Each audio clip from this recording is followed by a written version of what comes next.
Late one night in November of 1999, a 66-year-old minister named Colin Grant opened up the iron gates of a cemetery called Greyfriars Kirkyard. The cemetery was one of the oldest and most famous cemeteries in Edinburgh, Scotland. Now, the cemetery was basically pitch black. However, there were a few old iron lanterns that lined the cobblestone path that cut through the cemetery.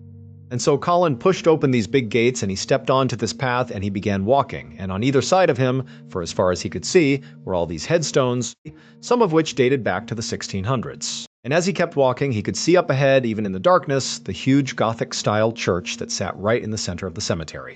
Now, at first glance, this cemetery just kind of looked like a pretty typical old cemetery, albeit a pretty spooky one. But to Colin, he knew there was far more than just a graveyard here. Deep underground in this cemetery below, where all the people have been buried at their headstones, was basically another cemetery. There was like this mass burial pit that the cemetery had been built on top of. And in this lower-level cemetery, which in no way was marked, this is basically a hidden mass burial, were thousands of people who had been starved and tortured to death hundreds of years ago. And so Colin stopped for a second on the path and just kind of stared ahead at this church. And for a second, he thought about just turning and leaving because he did not want to be here. He was really only here because the city had begged him to come here. Colin, in addition to being a minister, claimed to be a psychic, which meant he could speak to the dead. And so the city, in desperation, had asked him to come to this cemetery tonight and perform an exorcism. And so as much as Colin did just want to turn around and leave, he knew he really had a duty here, not just to the city, but really to the people of the city. Because if he didn't do this exorcism, there was a good chance more people were going to get hurt. The only thing that was making Colin a little bit less afraid in this moment was he actually was not alone in the cemetery. There were two people with him. There was a journalist and a photographer from a local newspaper who were basically tagging along to document this exorcism. And so after taking a minute to compose himself, Colin continued walking deeper into the cemetery with these two following behind him. And then before reaching the big church, Colin left the path and began cutting through the grass, passing by different headstones on the way to perhaps the most infamous building in the entire cemetery, the Black Mausoleum. The Black Mausoleum was this tall stone crypt with a rounded top that had been built sometime in the late 1600s. And as Colin got closer to this pretty creepy-looking building that sat basically on the side of the cemetery, Colin began to feel this really intense sense of dread come over him. And the closer he got, that dread began to kind of manifest itself in like a pit in his stomach. And eventually he began feeling really scared of this building. And eventually Colin actually had to fully stop about 10 or so feet away from the building because he just felt like he couldn't go any closer. It felt evil. And then Colin turned and looked at his companions, the journalist and photographer, to see if maybe they were reacting to this mausoleum. But the two of them were just standing there with blank expressions on their face. Like obviously not thinking that anything sinister was happening here, Even though the city had asked the minister to be here to perform this exorcism in this mausoleum, it didn't mean everybody believed what was going on here. And clearly these two didn't. They were totally skeptical. But this didn't offend Colin. He was used to people not believing in the things he believed in. And he knew as soon as he actually began his work, doing this exorcism, they would change their mind. And so at some point, Colin told the photographer that, hey, I'm going to go in the mausoleum now because I have to do the exorcism. Before I do, take a picture of the mausoleum. And so the photographer just raised her camera and took a picture of the mausoleum. Colin thanked her, and then he turned and began walking towards the building. And when he got right in front of it, he looked up and he read the name across the top of the crypt, and it said George Mackenzie. And as Colin read that, he could feel his heart rate start to spike. So back in the late 1600s, George Mackenzie was a Scottish lord who worked for the King of England, enforcing the king's religious laws. But at the time, these laws were very unpopular, and there was one group called the Covenanters who hated these laws so much that they actually mounted a full-scale rebellion in 1679.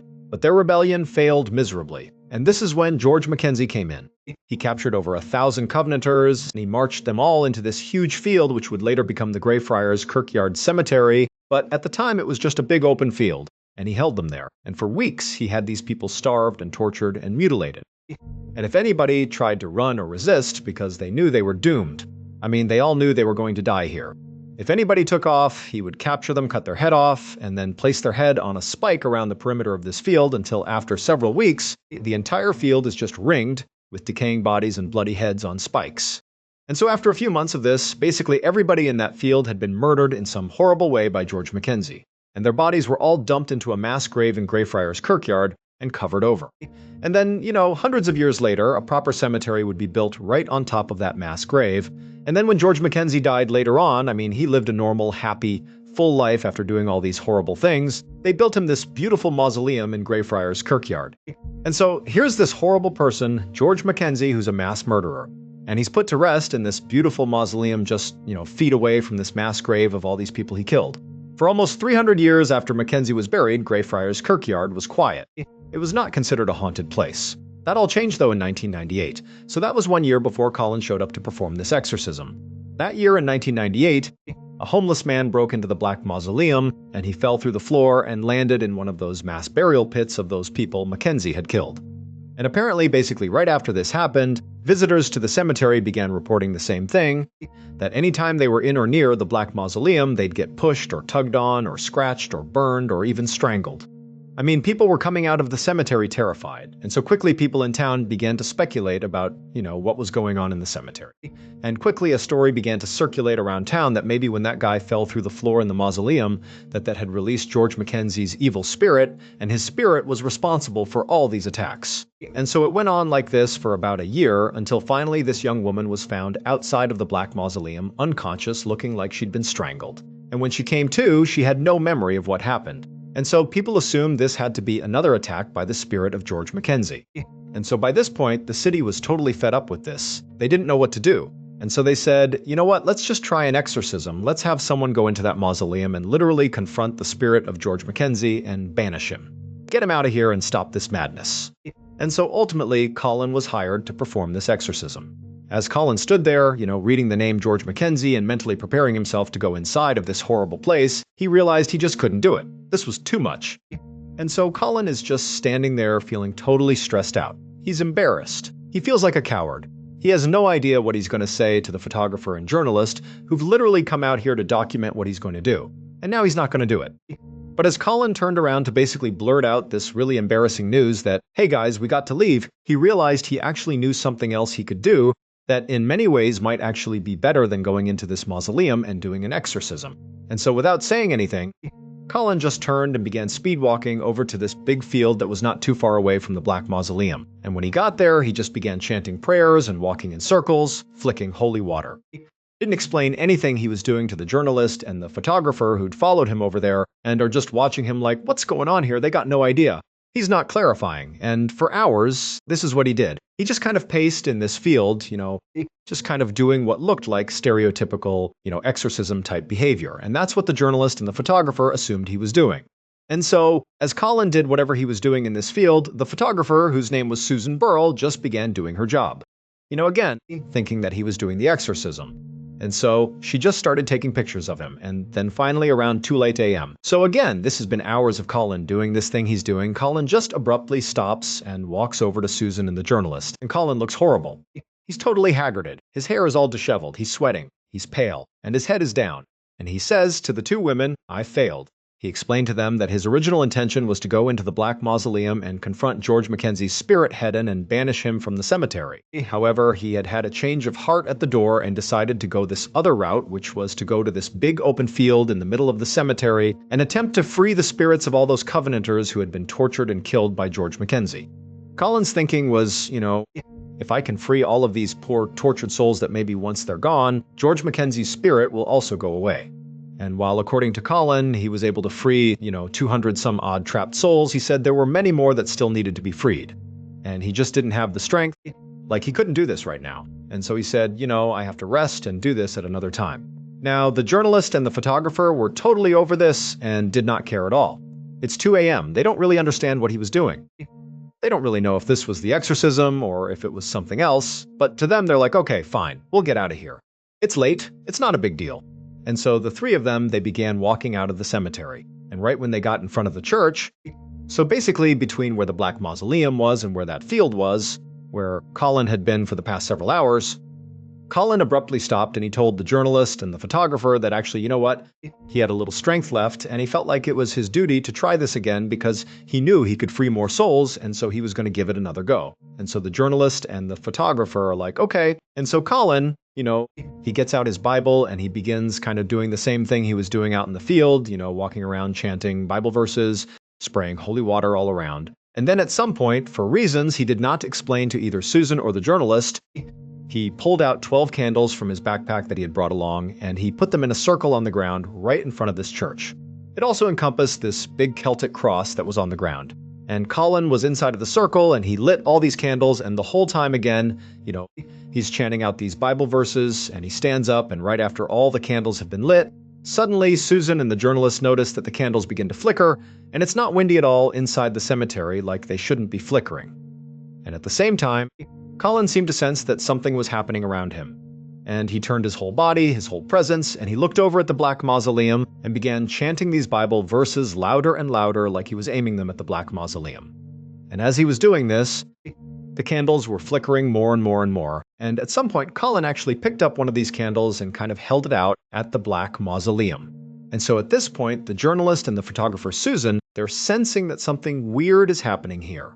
Like, this is spooky what they're seeing. Like, why are the candles flickering? What's going on with Colin? Like, what's happening here? And for a minute, the two of them kind of abandoned their actual job, which is to document what they're seeing. And they just stood there kind of witnessing this totally bizarre event. But then Susan sort of broke out of it. She lifted up her camera, and right as Colin is passionately chanting out these verses, she takes a picture of him. And the second she does, the flash lights up the cemetery. And then after the flash goes away, Colin, it was like the light went out on him and he just crumpled to the ground. And so the journalist immediately ran over to Colin to see if he was okay. And Colin, who's like barely conscious at this point, he just kept repeating, "This is going to kill me. This is going to kill me." And so Susan was about to run over and join her colleague and make sure Colin was okay. But before she did, she glanced down at her camera to see the picture she had taken of Colin right before he collapsed. And as she glanced at it, she couldn't believe what she was looking at. At first, she thought, maybe this is some trick of the light, like this can't be right. But then she zoomed in on the photo. And when she looked closely, she screamed. Here's the photograph that Susan took. As you can see, Colin, the minister, is standing there with the candle outstretched, and behind him is the big church. And on the church on the left side, there are windows. Now, this church was locked up. Nobody was inside the church at the time. But you can clearly see in the left window, there is a figure in that window looking out at Colin. Now, of course, this is not evidence enough to make everybody believe that, oh, that must be George Mackenzie's spirit staring out at Colin. He's the reason Colin collapsed. But I'll tell you, this photograph is not the end of the story. Remember, after Colin collapsed to the ground after this photo was taken, the journalist ran over and all Colin kept saying was, "This is going to kill me, this is going to kill me." Well, it would turn out he'd be right. Not long after this failed exorcism, Colin would die inexplicably. His death would come as a total shock to his friends and family. No one has ever been able to debunk the photo that Susan took that showed that dark figure in the window of the church, meaning nobody knows what that was. The church really was supposed to be empty and locked. And so, how is there somebody or something in the window? Nobody knows. A lot of people think that could be the evil spirit of George Mackenzie, striking Colin down, and Susan managed to capture it on film. But, it's up to you if you believe that or not. But I will say to this day, people go into that cemetery and come out with scratch marks on them and, claiming they were pushed or pulled or strangled. And so that cemetery is considered to be one of the most haunted places in the world. And George Mackenzie's spirit, who supposedly haunts it, is considered to be one of the most dangerous poltergeists in the world as well. On an early morning in August of 1931, an 86-year-old man carrying a massive backpack limped into a supply store in the tiny town of Alvin, British Columbia, Canada. This man's name was Robert Brown, but everyone knew him as Volcanic because decades earlier he had discovered a gold mine in Volcanic City, Canada. Volcanic had actually made his living as a gold prospector, and he had been so good at it that he had been able to retire early. And so these days, as an 86-year-old man, he pretty much got to do whatever he wanted, whenever he wanted. And so inside of this supply store, the young man at the cash register smiled at Volcanic and offered to let him keep his backpack at the front of the store while Volcanic shopped. And Volcanic kind of scowled back at him. He took offense to this. He knew how he must look to this clerk. Volcanic was old, short, super skinny, and he dragged his left foot when he walked. And so he figured, this kid must think he's weak. And Volcanic hated that. He did not think he was weak. And so he said to the guy, "No, I can carry my bag myself. Thank you very much." Then, to show the clerk there was more to him than met the eye, Volcanic flashed this big grin, revealing this gaudy, enormous set of gold teeth that he had bought when he had struck it rich in Volcanic City. And after seeing these ridiculous gold teeth, the clerk looked very taken aback, which was exactly what Volcanic wanted. Satisfied, Volcanic limped past the cash register and the clerk towards the back of the store, where he picked up some cooking supplies, ammo for his shotgun, and a pen to write in his journal. And then he took everything up front to check out. Volcanic watched as the clerk furrowed his brow as he rang up the items, clearly trying to make sense of what Volcanic was up to. He asked Volcanic if he was going camping by the Pit River that ran through town. But Volcanic said no, he was going to the Pit River first, but he was going to hike all the way along the Pit River, go through the mountains to another body of water called Stave Lake. And before the clerk could ask any questions, Volcanic said he was going there because there was a hidden gold mine he was going to explore. And at this, Volcanic watched with delight as the clerk's eyes got wide. Volcanic knew most people, especially in this area, thought this gold mine was a total myth.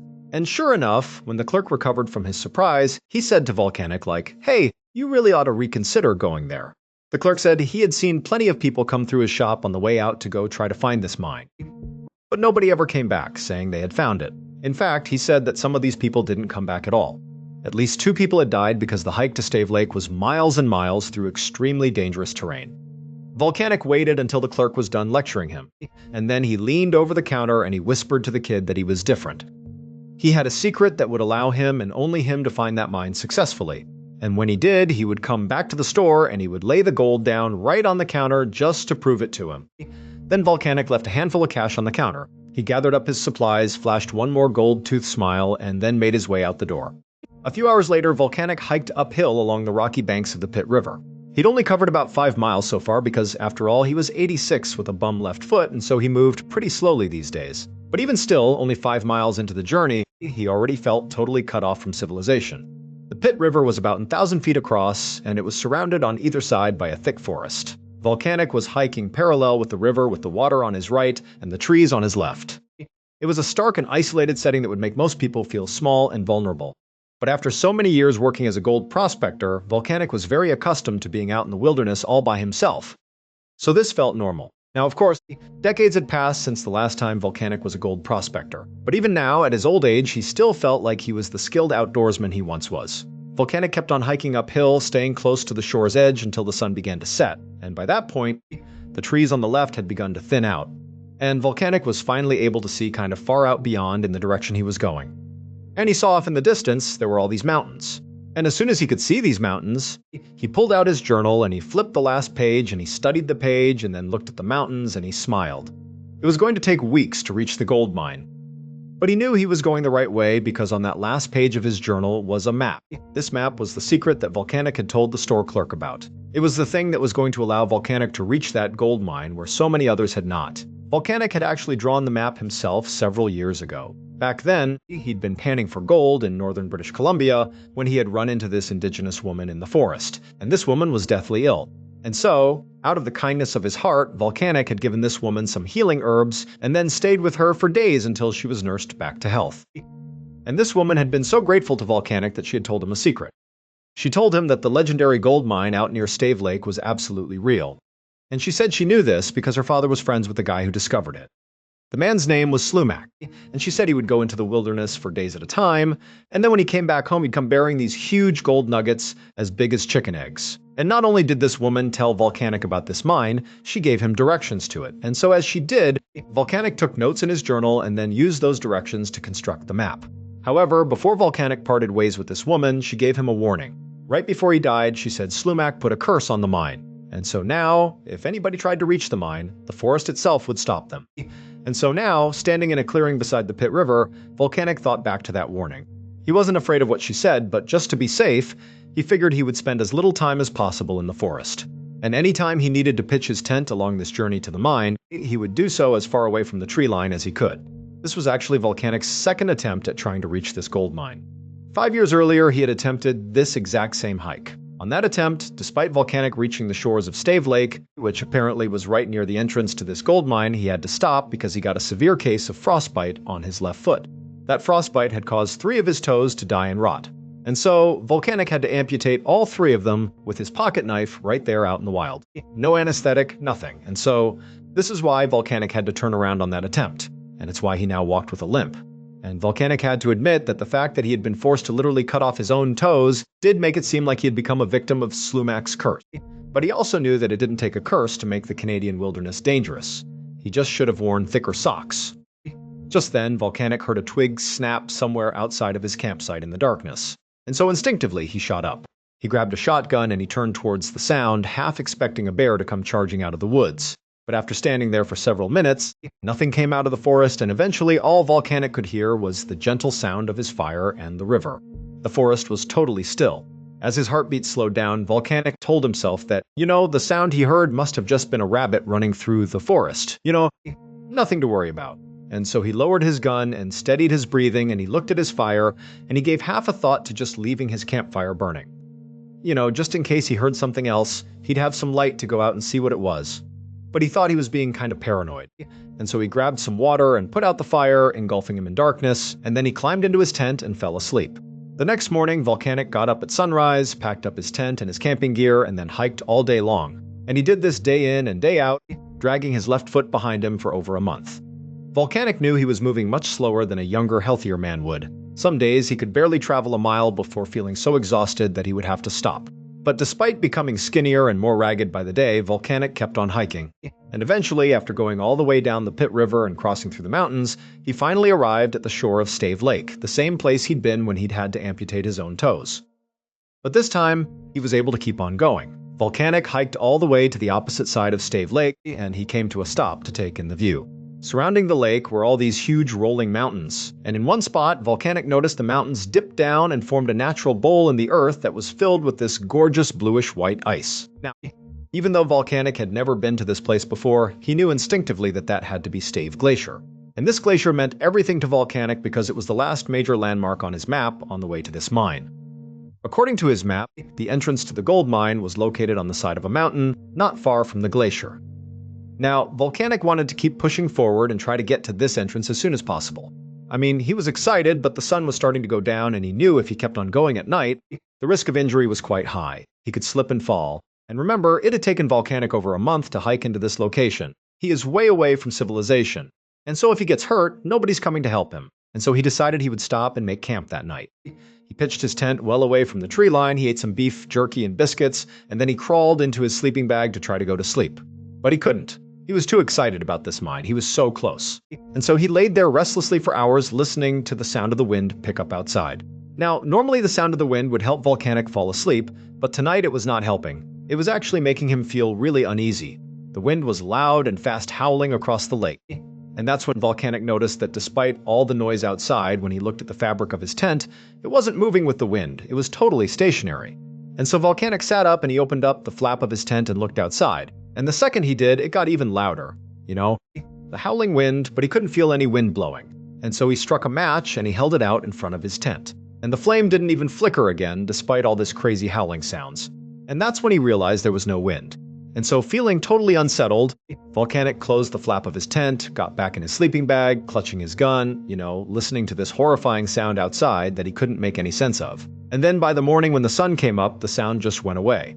By this point, Volcanic was so anxious just to leave and go to this mine that he didn't eat any breakfast. He just grabbed his journal, tore the map out of the last page, tucked it in his back pocket, and he started hiking. He still felt very uneasy about the phantom wind he had heard all night long. But now his sole focus was on this mine. He knew that if he could find it, he would not only have infinite riches, but he would also go down in history as like the greatest gold prospector ever. And on top of that, on the way back out again, he could stop at that supply store and drop some gold on the counter and rub it in that clerk's face just like he said he would. Volcanic made his way first towards the glacier and then up the side of a mountain. He dodged tree limbs and climbed over boulders, all the while dragging his left foot on the ground. And then finally up ahead, he saw this dark hole on the side of a mountain, and it looked like the entrance to a cave. Now, Volcanic could not see very far into that cave, but he was certain the gold mine had to be inside of there. And so, with a rush of excitement, he made his way up to the dark entryway and he stepped inside. 2 months later, on November 2nd, 1931, that store clerk back in Alvin looked out the front window of his store and watched the snow begin to fall. A blizzard was coming in, and all this clerk could think about was that strange old man with the gold teeth who had wandered off into the wilderness 3 months earlier. Now, the old man had told the clerk that he would stop by the store on his way out to prove he had found the gold. However, the man had not returned. And so, the clerk wasn't sure if that was because, he was too embarrassed because he hadn't found the mine or if maybe he had gotten stuck out in the wilderness. But either way, the clerk just had a bad feeling that, something bad could have happened to that guy. And so, just to play it safe, the clerk grabbed his jacket, he left the store, and he went to go find the local game warden to tell him what was going on. 3 weeks later, that same game warden trudged through knee-high snow at the edge of Stave Lake. Even though he and his search party were much younger and healthier than Volcanic, it had still taken them weeks to arrive here, mostly because of the blizzard. But in all the time it took hiking to this location, they had not found a single trace of Volcanic. The warden was beginning to wonder if this was pointless, if they should just turn around and head back. And that's when he looked up and he noticed the glacier on the far end of the lake. And in the snow near that glacier was this little pop of color. The warden pointed it out to his men and they all began running towards it. And as they got closer, they realized what this thing was a tent that had collapsed under the snow. And then once they actually reached the tent, they shoveled off all the snow and sort of popped it back up, and they looked inside. But Volcanic was not in there. Instead, they found an empty sleeping bag. They found some cooking supplies, a shotgun, some ammo, and a journal. Its last page was missing. But there was also one more thing that was inside of this tent. On the floor, right near the opening flap of this tent, was a glass jar. The warden picked it up and he looked inside and he gasped. Volcanic Brown was never seen again and no explanation for what happened to him was ever uncovered. His body was never found and there were no signs of struggle anywhere in or near his campsite. But the contents of that glass jar that was found inside of the tent proved that either Slumac's gold mine or Slumac's curse was real. There are two slightly different versions of what people believe was found inside of that jar. The first is that the jar was filled with huge nuggets of raw gold. If this is true, it means the gold mine did exist and Volcanic must have found it before he disappeared. But the second version of what people say was found in that jar has a much darker meaning. In that version, when the warden held up that jar, he did see gold inside, but it was not gold from the mine. Instead, it was Volcanic's solid gold teeth. Almost 100 years have passed since Volcanic went missing. And still to this day, no one has ever successfully found the mine and lived to tell the tale. But to this day, people still keep looking for it, and so far, at least 33 people have either died or disappeared in search of it. One morning in January of 2016, a 45-year-old woman named Lauren walked into an office building in West Virginia where she worked as an office manager, and she dropped her purse, her phone, and her cigarettes on her desk. It was a Friday, and so Lauren was in a really good mood because she was pumped about the weekend. The next day, Saturday, she and her husband Dan planned to go on this big hike together. They loved hiking, so that was going to be awesome. And then on Sunday, Lauren planned to stay home all day and cook one big meal because it had become a tradition in their family that on Sundays, Lauren and Dan's kids.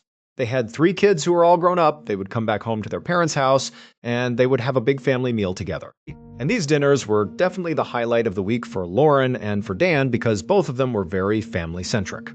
Lauren switched on her computer and then looked at her schedule and saw she had a whole bunch of meetings back to back to back that day. And so immediately she was worried that she would not be able to slip out that day and go for a quick walk, something she had recently been doing a lot of because her doctor had recently told her that she had a blood circulation disorder that was called peripheral vascular disease. And what that meant was the arteries that carried the blood from her heart down to her legs and her feet were becoming blocked. And so her legs and feet were not getting enough oxygen. So far, her only symptoms were the occasional leg cramp.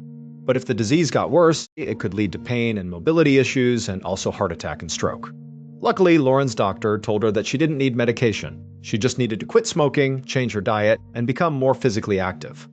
And Lauren had totally leaned into this and was being much more active and had changed her diet. She hadn't quit smoking yet, but she planned to. And so Lauren really felt like she was on the right track. And so as Lauren kind of began her day, going through her emails and thinking about when she's going to do this walk, her cell phone rang. When Lauren looked at the phone, she didn't recognize the number, so she decided to let it go to voicemail. And so Lauren forgot about her phone and just figured whoever this was, they'd call back or whatever, and she's doing her thing. But then she got another phone call, and when she looked, it was the same number calling her back. And this time, Lauren did pick up the phone.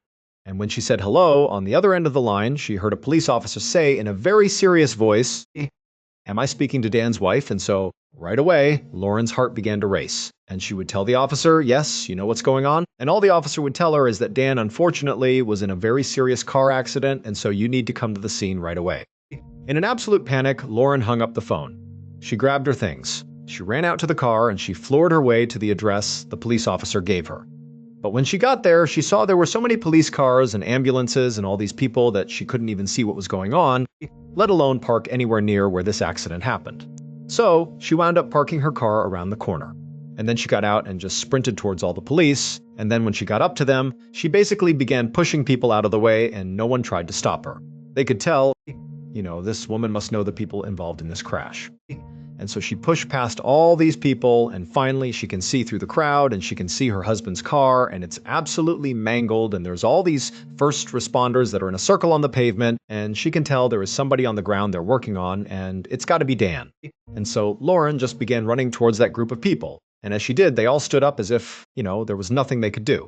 And on the ground, Lauren saw her husband. there was Dan lying in this huge pool of blood, just motionless on the ground. And so before she even got over to her husband, Lauren already knew what had happened. Dan was dead. And so Lauren let out this primal shriek and just rushed over to her husband and fell to the ground next to him, holding his body and crying hysterically. And all the EMTs and first responders, they knew this woman has just lost her husband. And even though she shouldn't be here right now, they just felt like they have to give this moment to her. And so the police and the EMTs and the rest of the first responders, instead of even talking to Lauren or trying to get her to go somewhere else, they just formed a big circle shoulder to shoulder around Lauren and Dan and just allowed Lauren to grieve in private. About 2 hours later, Lauren returned to her home in a daze. Dan's body had already been transported to the morgue, and a police officer had driven Lauren back to her home where her 3 kids, her son, and her 2 daughters were now waiting for her. And so when Lauren went inside the house and went into the living room where her kids were, her kids who already knew what had happened, they just immediately swarmed her and hugged her, and they all just cried together. I mean, this was so horrible and so unexpected that nobody knew what to do. Finally, Lauren tried to speak through her sobs, but when she did, she just couldn't get words out. It was like her chest was so tight, she couldn't even speak. And then suddenly, Lauren realized this pressure on her chest was very real, and it was getting worse and worse to the point where it was genuinely hard to take a breath in. And so Lauren actually said to her kids, "I think I'm having a panic attack." And so her daughter ran to the kitchen to get some water. And as she did, Lauren took a seat on the couch to try to calm down. But by the time her daughter came back with a glass of water, Lauren straight up just could not breathe. I mean, she was trying to pull air in, but it wasn't going in, and she was totally panicking. And so she looked at her kids and just mouthed the words, "I can't breathe." At which point, the kids understood, like, this is way beyond just grief and sadness. Like, she's having a physical emergency right now. And so one of Lauren's daughters picked up the phone and called 911. A few minutes later, an ambulance arrived and they would take Lauren to a local hospital. But as soon as they got there, the doctors and nurses determined that very likely Lauren had had a heart attack. And even though she was basically stable right now, their fear is she was going to have another one. And this particular local hospital just lacked the resources and staff to actually treat Lauren. And so they pretty much immediately transferred Lauren to another hospital called the JW Memorial Hospital in Morgantown, West Virginia, because that hospital had a specialized cardiac care unit for people with very serious heart problems. Dr. Conrad Falinger was the cardiologist on duty at JW Memorial Hospital when Lauren was brought into the intensive care unit, followed closely behind by her 3 adult children. Now, Dr. Falinger was used to seeing worried families in the hospital, but Lauren's kids looked far more distressed than he was used to seeing. And when he spoke to Lauren's kids about, what's going on with Lauren, he would see why.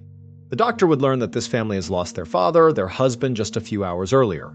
And the mother, Lauren, who's this patient, she laid with her dead husband out on the road in a pool of blood, and now these poor kids who've just lost their father, they're seeing their mother go to the ICU for what looks like a heart attack. I mean, this was a total worst-case scenario where basically everything was going wrong for this family. Dr. Falinger did his best to push his emotions to the side. He didn't want to get wrapped up emotionally in this case, but at the same time, the doctor felt a very deep need to save Lauren. Like, let this family have one good thing happen to them. But Lauren's condition was pretty dire. Just like the doctors at that local hospital where Lauren went first, Dr. Falinger also suspected Lauren had a heart attack. Very likely because of that blood circulation disorder that she had that basically clogged her arteries. When an artery in the heart gets blocked, the blood can't circulate in the heart and so the heart dies. And preliminary testing on Lauren showed there was already signs of damage to her heart in the same way that a heart attack would damage a heart. Her heartbeat was also irregular and it was too fast, and her blood pressure was dangerously low. And then also when Dr. Falinger looked at some imaging of Lauren's heart, he could see that the majority of her heart muscle wasn't even moving. Basically, Lauren's heart was working way harder and way faster than it should be to accomplish nothing. And so, very quickly, Dr. Falinger realized that unless he was able to find the blocked artery in Lauren's heart and clear it, that Lauren would die. And so Dr. Falinger looked up at Lauren's 3 kids, who were just standing there in silence waiting for more bad news, and Dr. Falinger said to them, "Your mom needs to go into surgery right now." Nurses wheeled Lauren out of the ICU and into surgery, where she was immediately put under anesthesia. Once Lauren was ready, Dr. Falinger watched on a monitor as another surgeon fed a thin, flexible tube called a catheter into an artery in Lauren's leg, and then fed it up towards her heart. This surgery was called cardiac angioplasty. Basically, that surgeon was going to use that catheter, that tube, and put it into Lauren's heart, and then shoot dye through that catheter tube into the blood in Lauren's heart, and then Dr. Falinger and the other doctors could watch to see where this dye went. If the dye was pumped out of the heart like it should be, they'd see it go in all different directions. But if at some point on the monitor the dye just stopped inside the heart and didn't go anywhere, then that would mean they found a blockage. And so when the surgeon had the catheter in Lauren's heart, he injected the dye and they all watched on the monitor and her heart functioned completely fine. There was no blockage in her heart. Now, the doctors weren't entirely convinced yet that there was no blockage. So they pulled that catheter out and they got a different one and they went through the exact procedure all over again to see if maybe that catheter was malfunctioning. But again, that second time the dye didn't stop anywhere. Her heart seemed to be functioning totally normally. And so Dr. Falinger and the rest of the doctors and surgeons, they were all totally baffled because what this meant was whatever was happening to Lauren or whatever did happen to Lauren was not a heart attack. But make no mistake, Lauren's heart was still absolutely dying. It was just some other thing killing it. Dr. Falinger went back to the drawing board, but realistically, there just weren't that many other things to consider with regards to what was happening to Lauren. Heavy alcohol use could, in theory, cause what was happening to Lauren, but Lauren didn't drink. Infection was another option, but Lauren showed no signs of having an infection. Certain chemotherapy drugs have been known to damage the heart, but Lauren wasn't on chemo and certainly would not have accidentally been exposed to chemo drugs without knowing about it. And so basically, Dr. Falinger had no clue what was wrong with Lauren and he didn't even know where to start. And so Dr. Falinger just sat in his office feeling so bad about the fact that, these kids are almost certainly going to lose their other parent. I mean, it was his duty to save Lauren and he couldn't do it. And he just felt so bad. He couldn't even imagine how he was going to deliver the news to the kids that, your mom's going to die and we don't know why. I mean, this was the worst for Dr. Falinger. He felt like he had failed as a doctor. But just then, Dr. Falinger has this epiphany. He remembers this weird medical article he had read somewhat recently, and he realized what was going on with Lauren and her family was like the same thing that happened in that article. And because Dr. Falinger did not have any other ideas of how to handle what was going on with Lauren, he decided he would just try to do what they did in that article because if he was wrong, he had nothing to lose. So Dr. Falinger got up and he ran to Lauren's hospital room. And when he got in there, he saw Lauren's kids and he called them over to him, and he would tell them that he's going to give their mom some medication that's going to spike her blood pressure and keep it high. But then he needs them to gather around her and just talk to her like she's your mom. Talk lovingly, soothingly, remind her that you're still here and that everything is okay. And the kids, they all agreed to do this. And then Dr. Falinger, he gave the medicine to Lauren. And then he watched as her 3 kids circled up around the head of the bed and they're all crying and holding their mom and telling her how much they love her and please come back to us. Come back. And as they're doing this, Dr. Falinger just quietly walked out of the room hoping this would work. And sure enough, just a week later, Lauren was all better. It would turn out the way in which Lauren lost her husband, both the suddenness of getting that phone call combined with just the unthinkable horror of seeing your loved one on the road in a pool of blood dead. I mean, that situation was so stressful for Lauren that her brain released a ton of stress hormones into her body. So much so that these stress hormones literally paralyzed her heart. And so you can understand why all the doctors thought this was a heart attack because this sort of looked like one. But this condition does have its own name. It's called stress cardiomyopathy. However, it's known by its more casual name, which is broken heart syndrome. Basically, Lauren loved her husband so much that to witness what happened to him and to learn about it so suddenly and abruptly, it nearly killed her. And it just so happens that a few months before Lauren was checked into the hospital, Dr. Falinger happened to read a medical article about broken heart syndrome. And the only way you can treat broken heart syndrome is just to try to keep the patient alive long enough that the stress hormones leave their body naturally, at which point their heart goes back to normal. And so Dr. Falinger was able to buy Lauren a little bit of time right at the end there by giving her that medicine that boosted her blood pressure. But Dr. Falinger told her 3 kids that really it was up to them to keep their mother alive. They needed to crowd around their mom and just talk to her and tell her that you love her.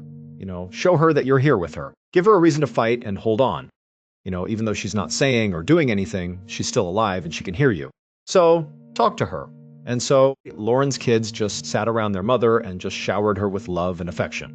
And sure enough, a few days later, when Lauren did kind of come out of it and recover, she would say that she felt herself drifting off towards death.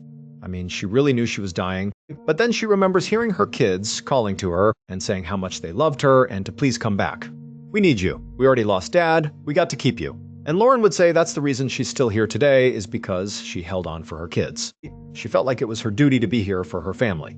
And so that's what saved her life. In 1938, a farmer in southeastern Australia decided to bring his horses to a watering hole on the other side of his large property. As he was leading the horses across this big, wide-open field, one of his horses suddenly just collapsed to the ground. The farmer ran over to see what was going on. But But as soon as he got over to it, the horse had stood back up again and seemed totally unhurt. The farmer was puzzled because he had no idea why the horse fell in the first place. And so he looked down to see if maybe it tripped on something, and he saw on the ground right beneath the horse was this small hole. And so he moved his horse out of the way, and then when he came back to look at this thing, he saw it was only maybe a foot across. But when he peered down into it, he saw it was very deep. And so he got down on his hands and knees to get a closer look. And when his eyes adjusted, he could not believe what he was seeing. 10 or 15 feet below the surface was this huge pool of clear water. The horse had just stepped into the roof of an underground cave, and so the farmer was really excited to see how big this cave was. And so he grabbed all his horses and he brought them back to the stable, and he got this long measuring rope with a weight at the end of it. So he runs back out to the hole. He puts the weight into the hole and he begins paying out this rope. And so down it goes 10 feet, 20 feet, 30 feet. It just keeps on going and going until finally the weight hits solid land at 120 feet. And so the farmer is like, wow, this is a huge cave. So he pulls it back up thinking that's the bottom, but in reality it wasn't. It actually extended down almost 300 additional feet. The farmer and his horse had just accidentally found one of the most beautiful and deadly freshwater caves in the world called the Shaft.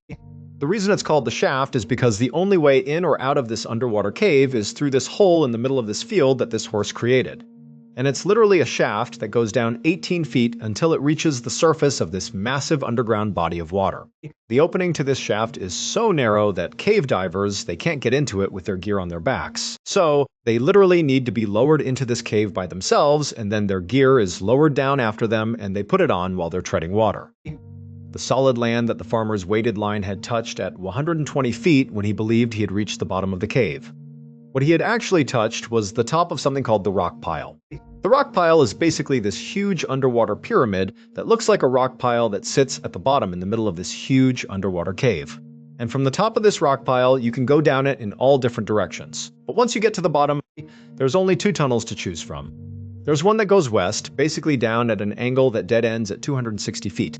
And then on the other side of this underwater pyramid is the eastern tunnel, and that's much more treacherous. It goes down at a more steep angle to 400 feet. The few elite divers that have explored the deepest recesses of this cave say there are 3 distinct stages to it.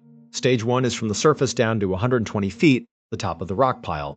During this stage, the diver swims unobstructed in beautiful clear water with sunlight poking through the hole. It's a very easy section of the cave, and there's a safety line that's anchored from the surface straight down to the top of the rock pile, so you have something to hold on to as you go down and back up. Stage 2 is where things get a bit dicey.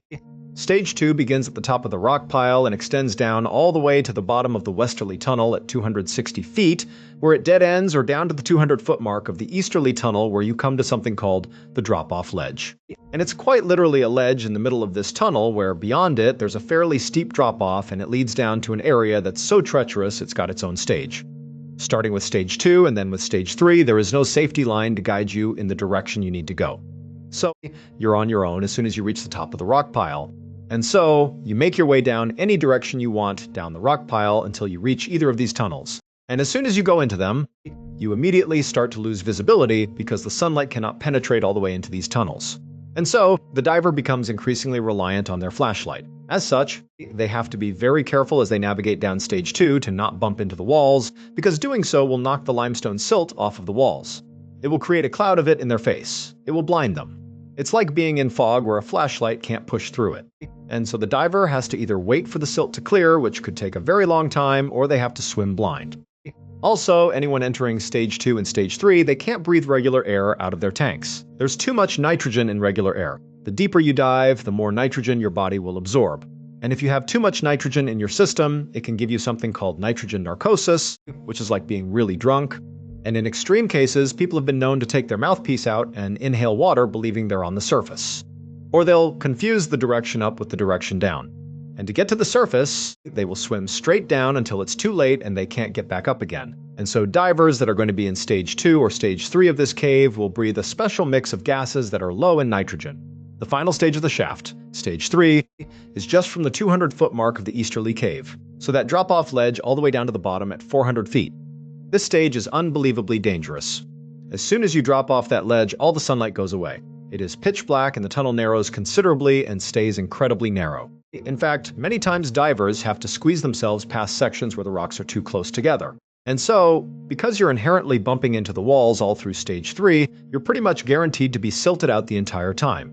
At this depth, nitrogen narcosis is virtually guaranteed even if you're breathing a special low-nitrogen mix of gases. And so divers need to be ready to abort the dive at any moment if they feel symptoms coming on. Once the diver has turned around and is making their return trip, but they're still in the third stage section of the cave, they need to be careful of false domes. These are offshoots on the ceiling only in this third stage that look like the way out. And especially when things are silted out and it's dark, you're low on oxygen, you might be panicking. It'd be very easy to confuse these with the way out. But in fact, these false domes are exactly what their name implies. They are false, they are dead ends, they go nowhere. Stage 3 is reserved exclusively for extremely experienced cave divers who get special permission. In 1973, 8 divers got permission to dive the first and second stages of the shaft cave. They did not get permission to dive the third stage of the cave.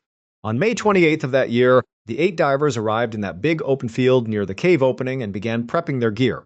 Their plan was to dive down all the way to the edge of the drop-off ledge. So, looking into the third stage, and then once they got there, look around for a minute and then turn around and head back up to the surface.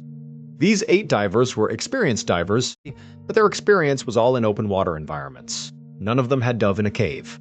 And so, they were confident divers, but they were a little bit naive. They believed the dive down to the edge of the third stage was going to be fairly routine and would just be simple and fun. But before any of them had even gotten into the water, they had already made a critical mistake. Instead of jamming their bottle with the special low-nitrogen mixed gas that they would need since they were going into stage 2, and so that's a requirement, instead of doing that, they just jammed their bottles with regular air. So they were basically guaranteeing that they would get nitrogen narcosis. But once they had all their gear prepped, they made their way over to the entrance to the shaft, and one by one, they were lowered down into the water, and their gear would follow. And then once all of them were all jocked up, they grabbed the safety line and they began their descent. It only took about 2 minutes to get down to the top of the rock pile. And there they spent about 5 minutes taking pictures of each other before heading down the eastern tunnel. 3 of the divers were siblings, Glenn, Stephen, and Christine, who were 25, 22, and 19, respectively. And Glenn remembers after they made their way all the way down the eastern tunnel and they reached the drop-off ledge, he remembers seeing his sister, his brother, and all the other divers. Everyone seemed just fine, and everyone's just looking over this ledge. They're taking turns kind of peering down into this black abyss that is stage 3. And then after 5 minutes or so, Glenn looked at his gauge and he saw his air was getting fairly low. Not emergency situation, but it was time to leave. And everybody else had the same amount of air as he did. And so everybody else was running low on air. And so Glenn was about to grab his sister, who was several feet right in front of him. She was still looking over the ledge down into stage 3.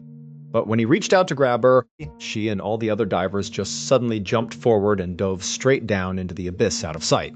They dove into the stage 3 section. This was not something that Glenn was tracking anybody doing. This was not something anyone said they were going to do. This was not part of the dive. This was very dangerous and they weren't allowed to go down there. And so Glenn immediately swam down after them to try to grab his sister and stop her, or grab his brother, or grab any of them. But as soon as he went over that ledge, he saw it was totally pitch black and it was completely silted out from all these divers suddenly launching over the edge. And so Glenn knows he's not going to find them in the silt. It's also very dangerous for him alone to just dive down there.